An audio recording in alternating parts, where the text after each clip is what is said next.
The Cheesecake Factory has plenty of delicious options, but it's not exactly the best place to eat out at if you're on a diet. While not every item on the menu is equally horrifying, there are certain ones you should absolutely avoid if you want to stay healthy. There's a reason why the Cheesecake Factory's huge menu is all over the map. When it opened in 1972, founder and CEO David Overton needed a place to sell his mom's cheesecakes. My mother's cheesecakes were the best because they had this magical flavor, and people just responded to it like crazy. Overton wasn't a chef, and he had no previous restaurant experience. He needed a menu that he could cook himself, so he initially focused on classic American fare, burgers and fries, sandwiches, and salads. But other restaurants with specialty cuisine were stiff competition, and Overton didn't want to lose business to them. So the company expanded the menu haphazardly, adding Mexican dishes, Italian dishes, and hybrids of both. Anything that could be conceivably ordered, Overton added to the menu. This throw it to the wall and see if it sticks philosophy gave birth to the Louisiana chicken pasta. This Frankenstein-esque creation won the 2015 Extreme Eating Award as one of the top 5 worst restaurant chain meals. It consists of 4 breaded and fried slices of chicken breast placed on bow tie pasta with a spicy New Orleans sauce. One portion contains 2,370 calories, meaning that you could go over your daily quota without even finishing it. Although there are a few vegetarian options available, the Cheesecake Factory isn't the place for someone who doesn't eat meat, unless you're willing to make a meal out of mainly side dishes. There are certain items that should not, under any circumstances, be ordered by veggie lovers, or by anyone, frankly. One such item is the over-the-top dish called Pasta Napoletana, which sounds like something Napoleon himself threw together while invading Naples. Neapolitan sauce is basically a marinara, which is a dish any vegetarian or vegan can freely adore. But there's a lot more to the pasta Napoletana than just Neapolitan sauce. This dish scored another win for the Cheesecake Factory in the 2017 Extreme Eating Awards as the worst adapted pasta. This vegetarian's nightmare is a Matterhorn of Italian sausage, pepperoni, meatballs, and bacon piled on top of 3 cups of spaghetti that's been drenched in heavy cream and butter. The Cheesecake Factory has been under fire for years about its absurd portion sizes, and this is a particularly notorious offender, as it packs 2,480 calories with 221 grams of fat. It may be delicious, but this monstrosity will undoubtedly expand your girth. Breakfast is generally considered essential for keeping healthy, but not all breakfasts are created equal. If you're at the Cheesecake Factory in the morning hours, you should probably avoid the cinnamon roll pancakes, which nabbed one of the top spots in the 2019 Extreme Eating Awards. They contain the equivalent fat, sugar, and calorie content of 11 Krispy Kreme glazed donuts. It shouldn't be so easy to cram 2,040 calories into just 3 pancakes, but the Cheesecake Factory manages it with aplomb. Considering that 3 6-inch homemade buttermilk pancakes typically total 525 calories, you have to wonder just how much sugar and butter the Cheesecake Factory is stuffing into this stack. According to the cinnamon roll pancake recipe on their website, 4 6-inch pancakes contain half a cup of vanilla icing. Also, plenty of the cinnamon swirl ingredients are ladled on top, including brown sugar, cream, and cinnamon. So how long would it take for you to burn off this Cinnabomb? According to Nutritionics, for a 140-pound person, it would require more than 3 hours of running. Better lace up those sneakers. At first glance, the chicken and broccoli pasta appears to be a somewhat healthy dish. It's not covered in cheese, and butter and cream aren't pooling in the plate. At 1,360 calories and 22 grams of saturated fat, it's not exactly a diet dish, though it's not one of the chain's usual belt looseners either. But if you keep reading the nutritional information, you'll discover that with 5,890 milligrams of sodium, this dish is the equivalent of a human salt lick. Kids today don't know squat about sodium. Yeah. According to the American Heart Association, too much sodium increases blood pressure, which is one of the major risk factors of heart disease. Salt is tasty, and restaurants add much more of it than is needed to flavor their meals. According to a 2013 survey by the Centers for Disease Control and Prevention, 90% of Americans eat more salt than necessary. The American Heart Association recommends 2,300 milligrams of sodium daily for healthy adults, while encouraging 1,500 milligrams calories for most adults. Which brings us back to the chicken and broccoli pasta, which has nearly 3 times the amount of sodium anyone should ever eat in a single day. So unless you spread it out over the course of several days, you're best off avoiding it.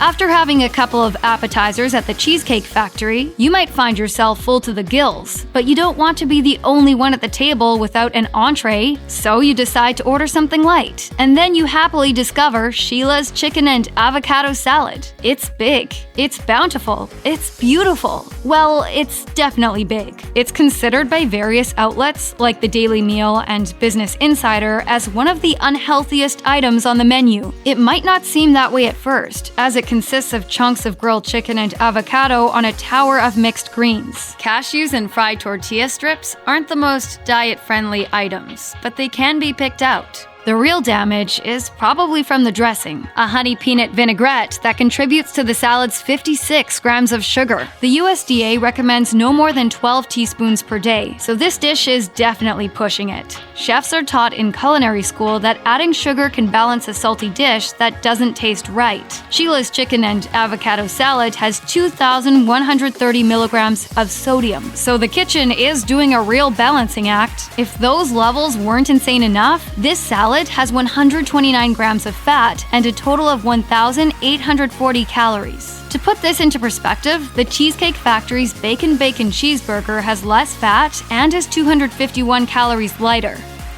In 2011, the Cheesecake Factory introduced its new SkinnyLicious menu. As CEO David Overton stated in a press release, "We wanted to create a menu that delivers an exceptional dining experience to our calorie-conscious guests." The small plates, appetizers, and flatbreads were reformulated to have only 490 calories, while salads and entrees would have 590 calories or less. Spokeswoman Althea Rowe told ABC News that the Cheesecake Factory has had lower-calorie items for 30 years, but many patrons don't select them as they prefer the large portions and rich desserts. But with SkinnyLicious, as she noted, we're really making it easier for people to find low-calorie items on our menu. I love when I can eat well and not feel guilty about it, and so you can do that as well by way of their SkinnyLicious menu. In 2018, the FDA issued menu labeling requirements for chain restaurants with 20 or more locations. Up until then, the Cheesecake Factory kept nutritional information a secret. It got around the FDA's mandate by publishing a nutritional guide that's separate from the menu, which you can peruse upon request. So even though many SkinnyLicious items are under 600 calories and significantly lower in fat, sodium levels can be still off the chart. Most hover between 1,200 and 1,500 milligrams, but the chicken pot stickers are sky high at 2,690 milligrams. No doubt about it, this 5-piece appetizer is over the FDA's recommended daily sodium intake for a healthy adult.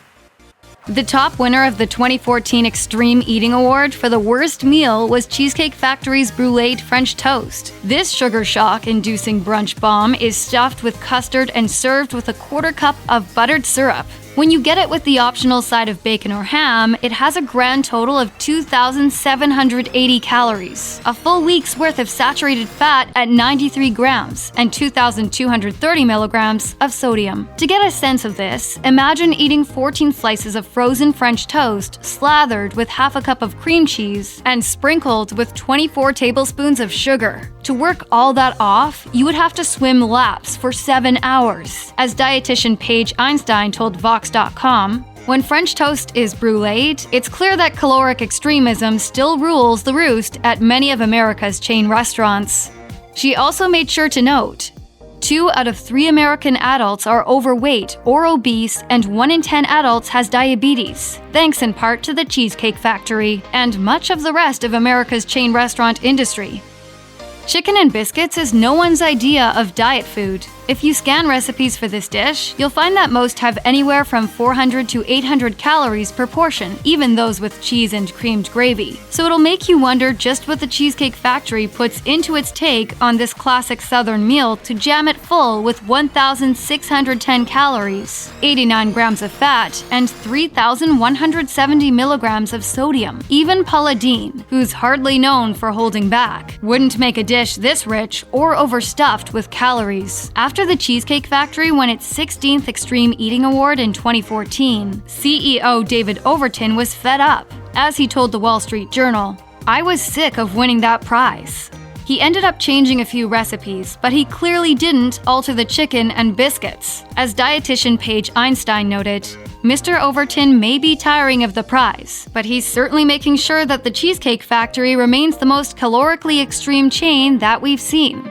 If you have a hankering for some rib-sticking comfort food, you'll be doing you and your family a big favor by passing on the Cheesecake Factory's chicken and biscuits and cooking up a leaner version yourself at home.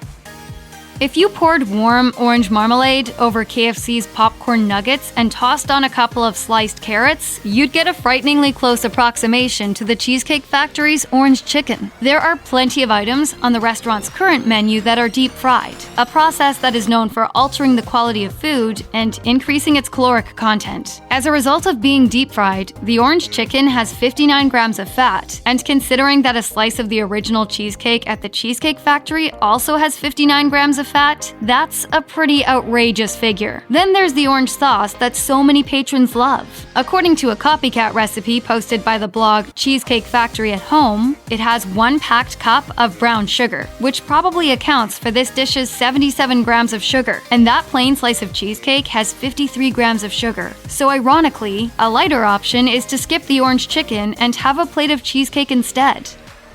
On a 2020 post on the subreddit rGainIt, someone revealed that he weighed 133 pounds and wanted to bulk up by eating the Cheesecake Factory diet. As a Cheesecake Factory employee, he's entitled to free food. And after consulting the company's nutritional book, he wrote that he could easily get 1,000 to 2,000 calories in one meal. If he wants to pack on the pounds fast, he really doesn't need to look much further than the breakfast burrito, the 2018 Extreme Eatings Award winner for Worst Way to Start the Day. This diabolical egg and meat-stuffed behemoth has almost a day's worth of calories at 1,950, a ton of sodium at 3,640 milligrams, and a heap of saturated fat at 59 grams. The Center for Science and the Public Interest equates chowing down on this burrito to eating 7 McDonald's sausage McMuffins. The skinny Redditor was advised by commenters that he seek out clean foods instead, because for the most part, he wasn't going to find them at the Cheesecake Factory.